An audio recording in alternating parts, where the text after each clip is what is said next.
What's going on, Los Angeles, LAFB fam, Bruin Nation?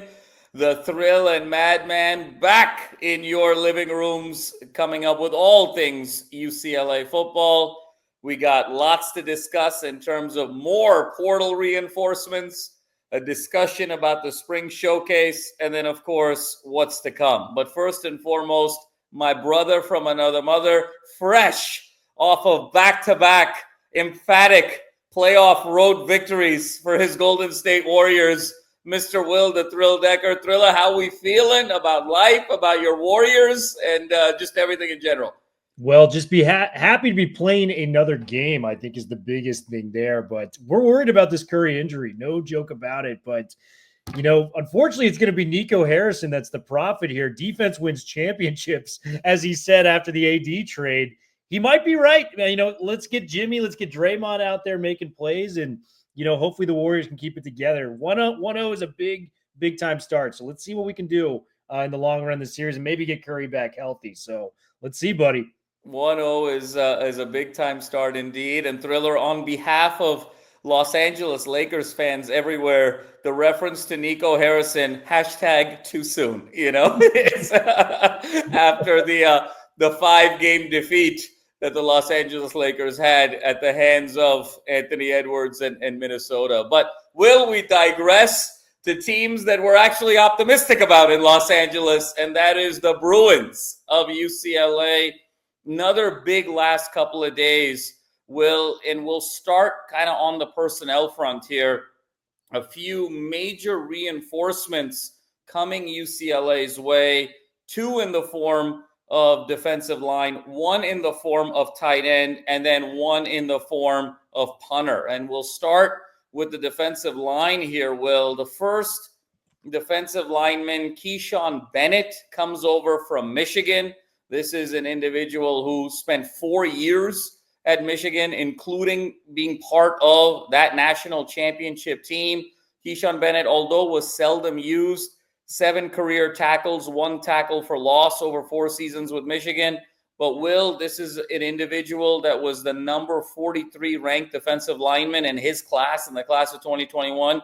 He was recruited at that time by the likes of Penn State, by the likes of Miami, by the likes of Notre Dame and Nebraska and Ole Miss. So this is a very credible interior defensive lineman here that now provides reinforcement with the Gary Smiths, with the Keanu Williams, in a situation that the Bruins kind of desperately needed to beef up that defensive line. And joining Keyshawn Bennett, his defensive edge, Anthony Woods from Michigan State, the Spartans. Jones. And this is now going to be Anthony Woods' 4th team, Will, over the course of his career. It was Michigan State, it was Oregon, it was Indiana. He comes in 6'4", 260, really good body, 2 years of eligibility left, 38 career tackles, 2 sacks, and now he potentially will get paired with Nico de Villiers on those 2 edges as Jacob Busage departs. So, Will, over to you. Your thoughts on Bennett and Jones coming in as reinforcements for this much-needed front 7, and in particular this defensive line that we've been talking about for so many weeks. I've got a couple different angles adding the likes of a Jones and a Bennett with the D-line. We mentioned in our first initial impressions of spring, the D-line is what needed to improve. And you're adding a couple bodies there. We needed edge depth desperately. Busage was a guy that, he was solid against the run. I think he was lacking that top-tier athleticism to get to the quarterback that would really allow UCLA's defense to play in the manner they want with Elkaika Malloy there. And yes, Bennett, he only has 3 or 4 tackles throughout his entire career, but there is a preface there. He was playing behind some of the most talented defensive lines in the entire country. Who did we see get drafted this past year? Kenneth Grant went in the first round. Mason Graham went in the first round. Josiah Stewart wasn't far behind them in the third. And he's been there since 2021. So he was there with, the likes of Aiden Hutchinson and some of these other big standout pass rushers. I do have a preface with this, though, because we thought we were adding something similar with Michael Carmody last year, if you remember, the offensive line from Notre Dame. So lack of production, we mentioned that he had just kind of waited his turn, bided his time at Notre Dame. And he was going to come in and help us a lot at UCLA. Ultimately, we never got to see Carmody on the football field. And it didn't add up where he was at. So let's temper our expectations. I think when we see Michigan and we see a transfer player, we're expecting to get an impact player. I'm kind of on the wait and see. He's been there since 2021. He's had 4 tackles. I'm not saying he can't make that jump with this great opportunity, but my expectations are going to be relatively lower than I think a lot of other people when it comes to Bennett.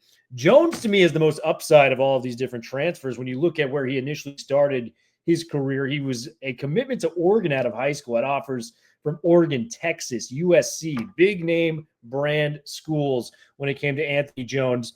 And when you think about Michigan State, you think of that rugged, gritty, tough defenses.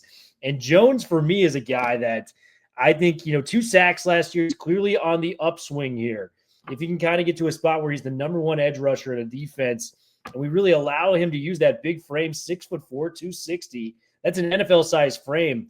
Can he be coached up by Malloy, who famously was able to revive Liatu Latu's career a couple of years ago and make him the edge rusher? That was the first defensive player picked in the NFL draft just a year ago. So Anthony Jones, that's the project I'm going to keep my eyes on. I think that's the most interesting project this team has coming into next season on the defensive line. The tight end, Jake Renda, I mean, just another body to add there. And I think what this tells to me, Madman, is Habermill is still recovering from that injury. They're looking for more depth at that position. Jack Peterson's more of your H-back type of tight end, where he's not the same game breaker, big body. You line him up in the 12-man personnel, he's going to block on the outside. Renda provides that. He's very similar to Bennett, where he's been in college for a lot of years, 2 catches, 14 yards in his career. But just adding another body there, I think, was very crucial to what Deshaun Foster wanted to do. And underrated.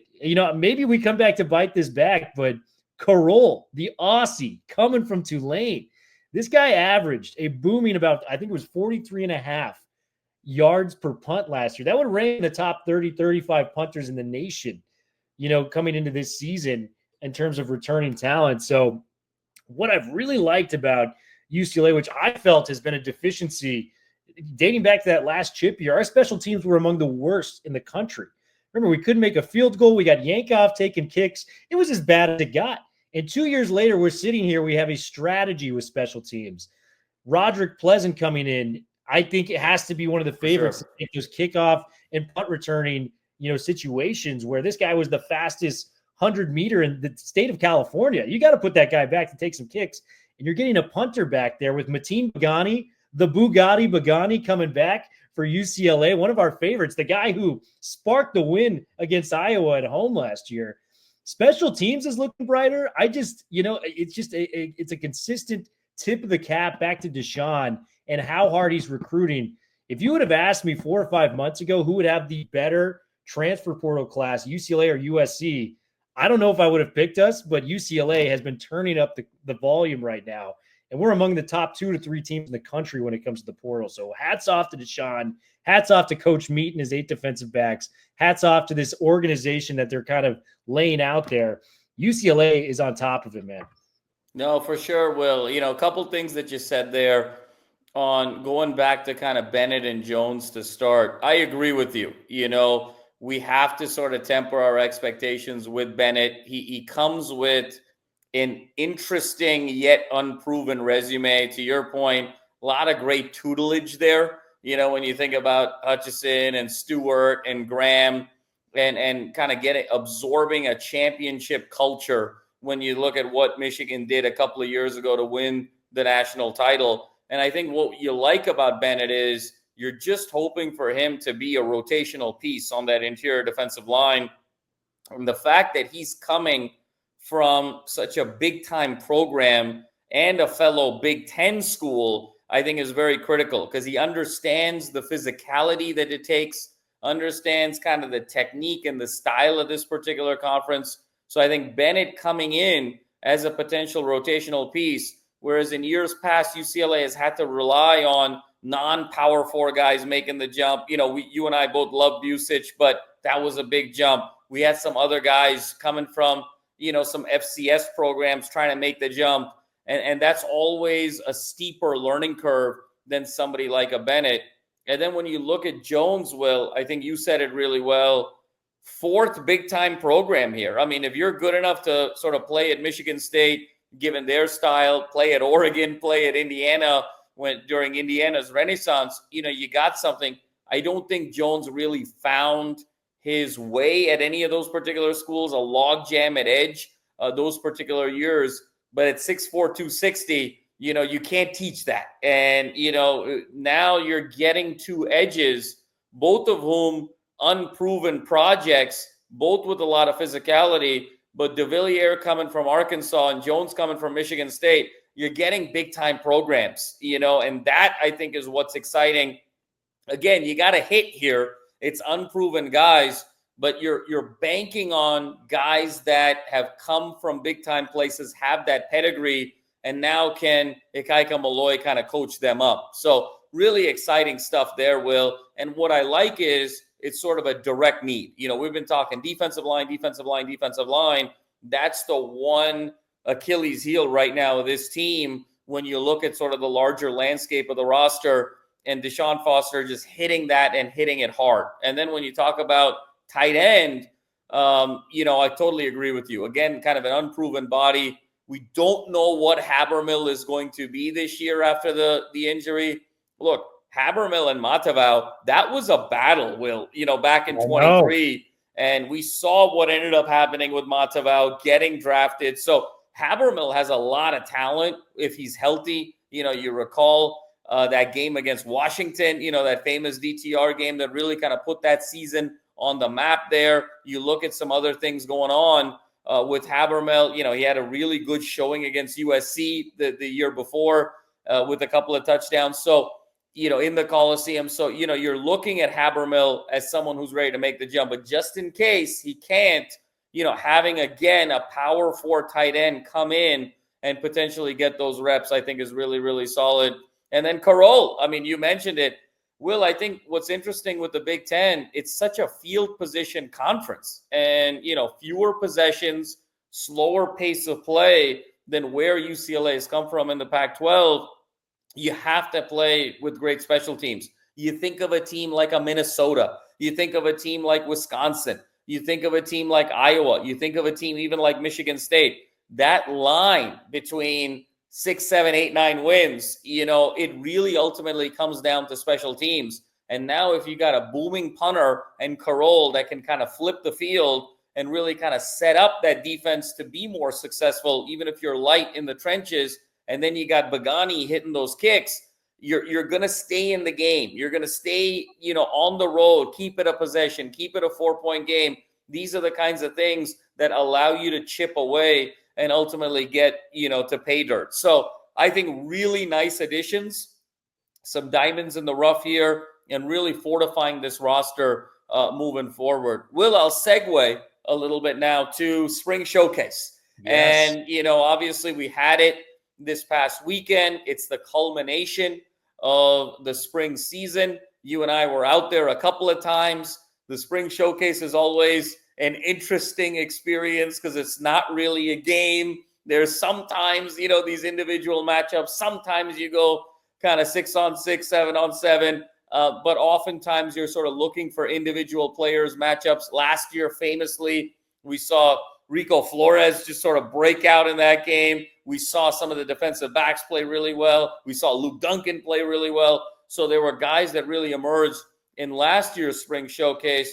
I would want to get your impressions, Will, of the Spring Showcase, what you saw, what you liked, and then what's kind of now your takeaway with this team coming off of the spring season now as we get into that true off season of sort of May, June, and July before things ramp back up again in August.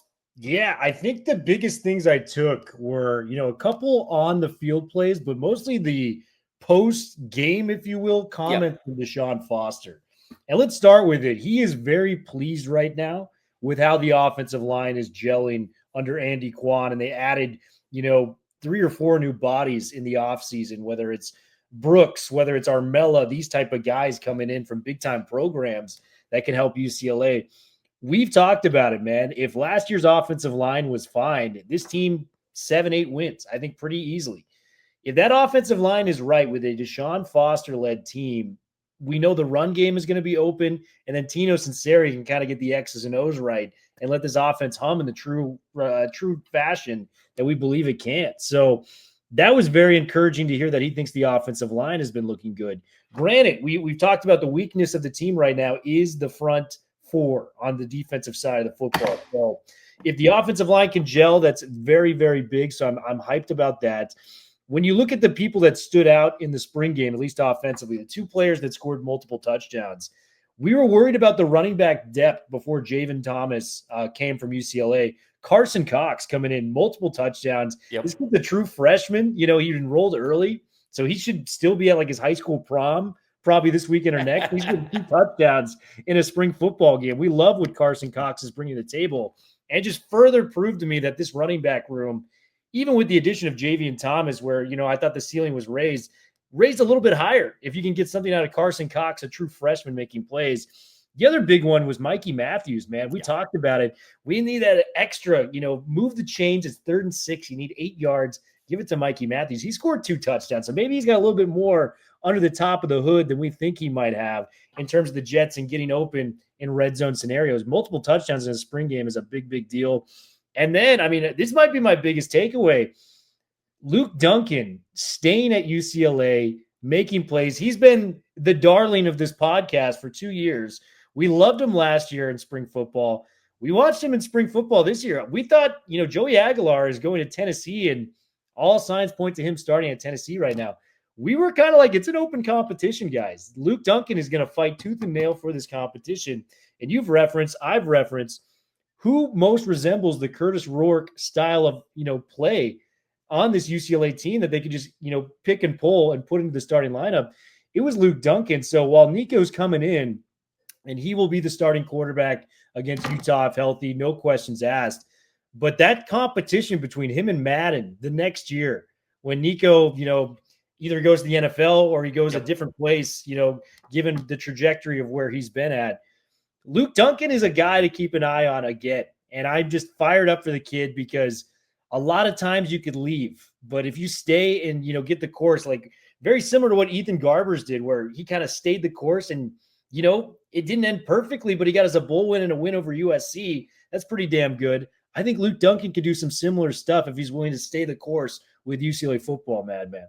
No, great stuff there, Will. So much to unpack. I love all the points. I think we'll start with the first one, Will. I love, obviously Carson Cox really balled out.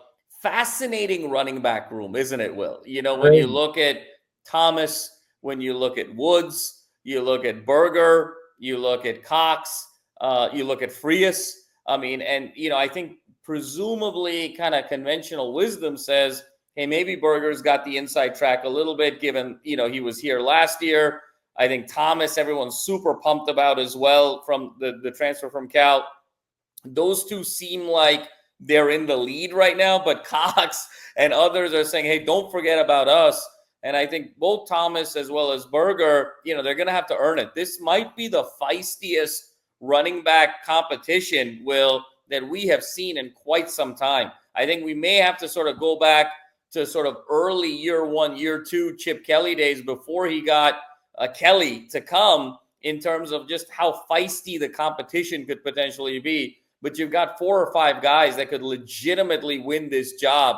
And I think it's going to be really exciting to see how they evolve in these next 90 days going into August. What do they add to their repertoire? Whether, from the weight room perspective, is it a little bit of quickness? Do they gain weight? Do they lose weight? I think so much now of the offseason conditioning and what they do from a regimen standpoint is going to come down to who ultimately kind of gets that job. I still believe it's sort of Thomas and Berger's to sort of lose in this sort of thunder and lightning.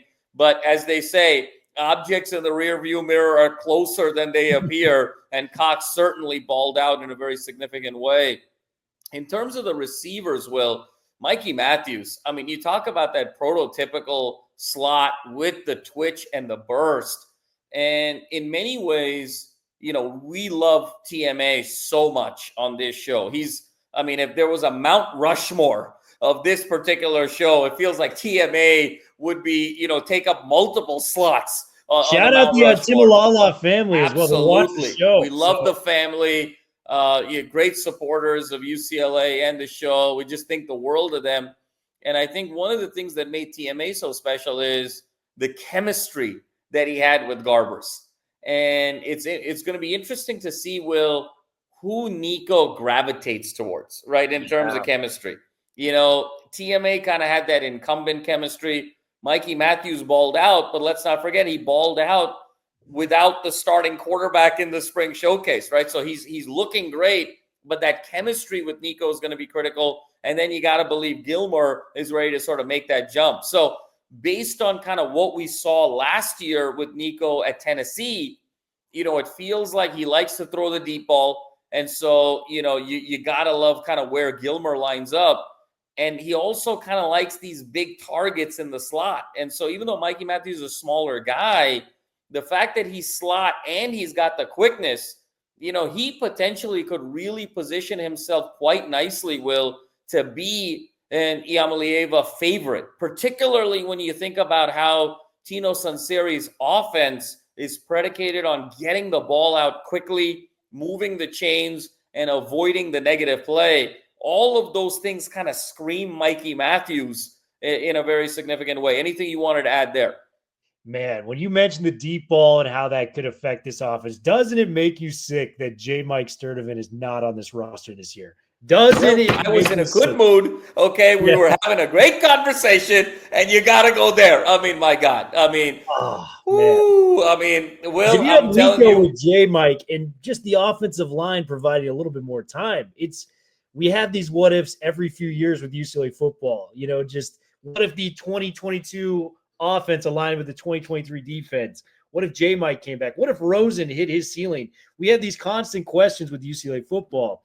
But if Sturdy was with Nico in this current iteration, oh, man. It'd be a game changer, Will, because particularly even when you look at Nico, that he loves that big receiver, that big, long receiver. It's Sturdy. When you look at Indiana's top two receivers last year, it was bigger guys, 6'4", 6'5" guys.